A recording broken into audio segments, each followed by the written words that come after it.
반갑습니다. 송재준입니다. 요즘 아마 제 영상을 보시는 분들이 영상을 클릭하면서도 그런 생각을 하실 것 같아요. 참으로 정말 참담하다, 이런 생각을 하실 것 같습니다. 어떤 분이 댓글에 그런 얘기를 하시더라고요. 송재준 씨가 하는 얘기 다 공감이 되고 잘 듣고 있지만 이 듣고 있다 보면은 우라통이 터져가지고 끝까지 보지를 못하겠다. 이런 댓글을 남기시는 분이 계시더라고요. 그 심정이 정말 제가 이해가 됩니다. 제가 이제 그 영상을 찍으면서도 처음에 이제 그 인사말처럼 이렇게 말씀을 드릴 때는 차분하게 시작을 하다가 중간쯤 가고 있으면은 저 혼자 막 흥분해 가지고 막 얘기하고 있지 않습니까? 그럴 수밖에 없는 것이 저 또한 마찬가지로 얘기를 하면서도 최대한 일단 감정을 좀 절제하고 제 생각을 잘 정리해 가지고 여러분한테 말씀드려야 되겠다라고 이제 그 결심을 해도 얘기를 하다 보면은 제가 또 막 화가 납니다. 이게 도대체 어떻게 가능한 일이고 어떻게 이런 일이 도대체 발생할 수가 있는 것인지. 8년 전에도 우리가 비슷한 이런 식의 분노를 느꼈습니다. 기억나시죠? 박근혜 전 대통령이 탄핵을 당할 그 당시에 정말 얼마나 모진 그 순환과 그 고통을 당했습니까? 법원의 판단이 아무것도 나오지도 않았습니다. 그럼에도 불구하고 박근혜 전 대통령은 뇌물을 받아먹은 타락한 대통령이다라고 하는 게 기정사실화가 돼가지고 사실상 법원 판단이 아무것도 없음에도 불구하고 대통령직에서 물러나게 됐었고 결국에는 검찰이 그때 당시에 썼던 논리가 뭐였습니까? 묵시적 청탁. 그리고 경제 공동체라고 하는 대도 안 되는 논리를 가지고서 박근혜 전 대통령을 그렇게 보내버렸죠. 그로부터 8년, 거의 10년 가까이 세월이 지났음에도 불구하고 여전히 지금 대한민국의 사법부 그리고 또 수사기관이 보여주고 있는 모습은 실망스러움을 넘어가지고 도대체 이게 근본적으로 존재할 이유가 있을까라고 하는 생각이 들 정도입니다. 그때는 검찰이 그런 식으로 8년 전에 난동을 부렸다라고 한다면 지금은 공수처가 똑같이 그렇게 난동을 부리고 있습니다.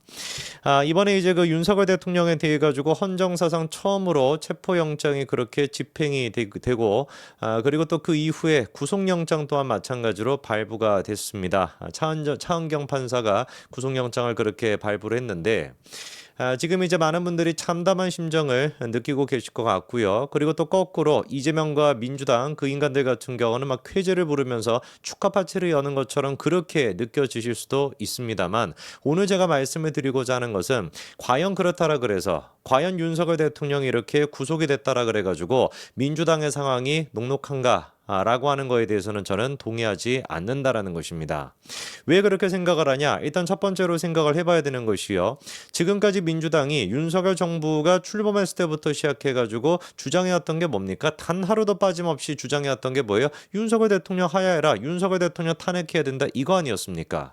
윤석열 대통령이 실제로 탄핵이 됐습니다. 그리고 난 다음에 지금은 구속까지 됐습니다. 사실상 그렇기 때문에 윤석열 대통령은 어떻게 본다면 지금 이제 정치권에서 완벽하게 사라져 있는 그런 상태입니다. 그러면 이 말인 즉슨 민주당이 지금까지 공동의 적으로 삼아왔던 윤석열이라고 하는 존재가 사라졌다라는 뜻이에요. 생각해 보십시오.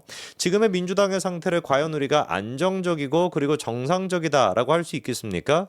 한번 보면은 탄핵 때부터 시작해가지고 지금까지 목소리를 내고 있지 않은 사람들이 꽤 많습니다. 민주당에서 이제 그 박찬대가 됐거나 그리고 또 몇 명의 이제 그 정청래가 됐거나 김원식이 됐거나 이런 애들 약간 좀 또라이 같은 무식한 애들이 그렇게 목소리를 내고는 있지만 다른 사람들 같은 경우는 예상외로 굉장히 좀 조용한 모습을 보여주고 있거든요. 저만 이런 생각을 하는 게 아니라 가만히 여러분들이 생각해 보시면은 뭔가 한창 논란이 있을 때마다 한 목소리를 갖다 냈던 사람들 그리고 또 숟가락을 얹었던 사람들이 이상한 애만큼 조용히 있지 않습니까? 실제로 지금 민주당 내부적으로 나오는 얘기를 들어봐도 벌써부터 뭐를 준비하고 있다는 거예요? 플랜 B를 준비하고 있다는 얘기가 스멀스멀 나옵니다. 왜 도대체 민주당이 지금 윤석열 대통령이 구속까지 됐음에도 불구하고 이렇게나 무슨 난동을 부리지 않을까? 제가 봤을 때는 자기들 스스로도 무슨 생각을 하게 되는 거예요. 윤석열 대통령이 구속이 됐다? 그러면 그 다음 타자는 누가 될 수밖에 없다? 현재 이재명이 될 수밖에 없다라고 하는 공포심을 느끼고 있다는 겁니다.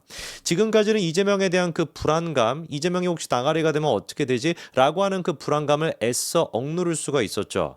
어떤 상황이었기 때문에 윤석열이라고 하는 자기들 입장에서는 공동의 적이 있다 보니까 윤석열에 대한 어떤 분노심, 윤석열에 대한 어떤 공격, 이거를 통해서 내부 분열이나 이런 것들을 잠잠히 만들 수가 있었던 거예요. 근데 윤석열 대통령의 존재 자체가 사라지다 보니까 이제 남아있는 건 뭐밖에 없는 거겠습니까? 이재명에 대한 불안감, 그리고 또 민주당 내부의 분열, 이런 것들이 본격화될 수밖에 없을 겁니다. 그리고 결정적으로 국민들이, 그리고 또 중도층이, 지금 무당층이 어떤 상태입니까? 계엄까지 터지고 윤석열 대통령이 탄핵까지 됐음에도 불구하고 이재명을 지지하는 쪽으로 몰리고 있지 않단 말이에요. 아무도 내가 지지를 못하겠다, 이렇게 지금 생각하는 사람이 상당히 많은 상태입니다.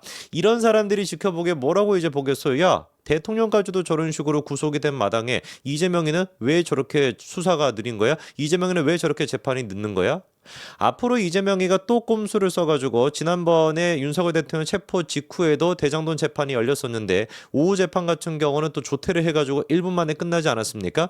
이런 기사가 나오면 나올수록 기사의 댓글이 다 뭐로 도배가 될 수밖에 없어요. 이재명은 왜 구속하지 않냐? 이재명에 대해서는 왜 재판부가 봐주게 하냐? 이런 여론이 형성될 수밖에 없고, 그 여론에 재판부도 눈치를 볼 수밖에 없을 것이며, 나아가 민주당 내부적으로도 플랜 B를 준비하는 사람들, 이재명이 아니라 다른 어떤 대안책을 준비하는 사람들의 목소리도 커질 수밖에 없다는 겁니다. 그렇기 때문에 우리 입장에서는 울분이 터지고 진짜 막 우라통이 터지고 그런 감정이 들 수밖에 없죠. 대한민국의 법과 원칙이 다 무너졌다라고 하는 걸 또다시 우리가 8년이 지났음에도 불구하고 또 체험했기 때문에 우라통이 터질 수밖에 없지만, 결코 이것이 누구한테 유리하게 진행이 되지는 않을 것이다. 이재명과 저 찌재명의 그 사이비 종교인들한테 결코 유리하게 적용되지는 않을 것이다. 우리의 대통령이 구속이 됐다라고 한다면 다음 타자는 누가 될 수밖에 없다? 이재명이 될 수밖에 없고, 사법부도 이제 재판을 지연시키는 거에 대해 가지고 국민적인 분노를 감당할 수가 없을 겁니다. 그리고 이번에 이제 윤석열 대통령에 대한 구속 여부가 사실상 이제 결정이 되는데, 차은경 판사가 뭐 숙고를 했다라고 해요. 뭐 8시간 가까이나 이렇게 뭐 고민했다라는 거 아닙니까? 근데 그 8시간 고민한 결과가 도저히 납득이 되지 않습니다. 새벽 2시 50분 정도 즈음에 윤석열 대통령에 대해 가지고 증거를 인멸할 염려가 있다라고 하면서 구속영장을 발부했거든요. 아니, 그런데 생각해 보십시오. 지금 윤석열 대통령이 딱 구속되자마자 나오고 있는 기사의 내용이 뭐예요? 종착역을 향해서 가고 있는 비상계엄 수사, 이런 식의 기사가 쏟아져 나오거든요. 이 말인 즉슨 지금까지 윤석열 대통령 바로 직전까지 구속됐던 사람이 10명이나 됩니다. 관련돼 있는 사람들은 다 구속이 됐던 얘기예요. 윤석열 대통령 빼고. 거꾸로 생각해 봤었을 때 이미 관련돼 있는 사람이 다 구속돼 있는 마당에 윤석열 대통령이 어떤 식의 증거를 갖다가 인멸할 수가 있겠습니까? 관련자들이 전부 다 구속이 되어 있고, 사실상 윤석열 대통령 같은 경우는 대통령서의 어떤 그 권리 권한 같은 게 아무것도 없잖아요. 이미 직무가 정지가 돼 있는 상태니까 그런 사람이 어떻게 도대체 증거 인멸을 할 수가 있겠습니까? 이거 자체가 이미 납득이 안 되는 것이고, 그리고 두 번째 같은 경우는 이재명에 대해 가지고 우리가 명확하게 기억하고 있습니다. 유창훈이가 이재명에 대한 구속을 갖다가 기각시켰을 때 그때 했던 얘기가 분명히 뭐였습니까?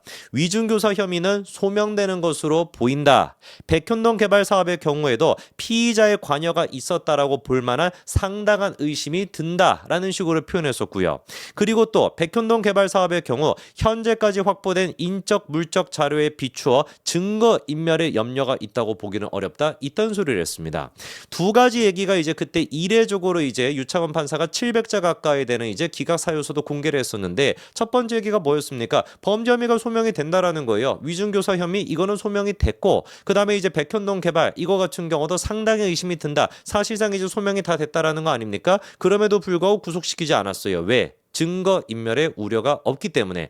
방금 제가 읽어드렸던 내용이 뭐였습니까? 증거 인멸에 대해 가지고 현재까지 확보된 인적 물적 자료에 비추어 증거 인멸의 염려가 있다고 보기 어렵다. 이게 무슨 말이냐? 관련돼 있는 사람 전부 다 이미 구속이 되어 있고 검찰이 수사를 통해 가지고 상당히 많은 증거를 확보하고 있기 때문에, 그래서 사실상 인멸할 수 있는 증거가 남아있지 않다라는 거거든요. 이게 지금 윤석열 대통령의 케이스랑 뭐가 다른 겁니까? 윤석열 대통령 같은 경우는 이미 수사를 다 끝냈어요. 증거도 전부 다 확보를 했습니까? 확보를 했습니다. 그거를 바탕으로 해가지고 윤석열 대통령을 제외한 나머지 10명을 전부 다 싹 다 구속시켰던 거 아닙니까? 왜 그런데 이재명 같은 경우는 현재까지 확보된 인적 물적 자료가 충분하기 때문에 증거인멸할 염려가 없다라고 했으면서도 윤석열 대통령 같은 경우는 오히려 거꾸로 증거인멸할 가능성이 있다라고 하면서 이거를 구속을 시켰냔 말이에요. 누가 이거를 납득할 수가 있겠습니까? 저는 100% 확신합니다. 대한민국의 사법부가 엉망진창이 됐기 때문에 10년 가까이 되는 세월이 지났음에도 불구하고 또다시 우리가 이런 비극적인 사태를 맞이했지만 국민들의 인식은 분명히 바뀌었을 것이다. 국민들의 생각은 분명히 바뀌었을 것이다. 앞으로 이재명에 대해 가지고 한치도 한일이라도 하루라도 재판이 지연되는 사태가 발생하게 된다면 사법부는 그 국민적인 어마어마한 분노에 직면할 수밖에 없을 겁니다. 이재명은 지금 윤석열 대통령이 구속됐다라고 쾌재를 부를 때가 아니라 다음 차례가 자기가 될 수밖에 없다는 거. 대통령까지도 구속이 된 마당에 자기가 구속이 안 될 거라는 생각은 분명히 할 수 없을 겁니다. 그 다음 타지는 반드시 이재명이 될 것이고 대권 후보는커녕 이재명이 가야 되는 다음 자리는 구치소가 될 겁니다. 여기까지 말씀드리겠습니다. 감사합니다.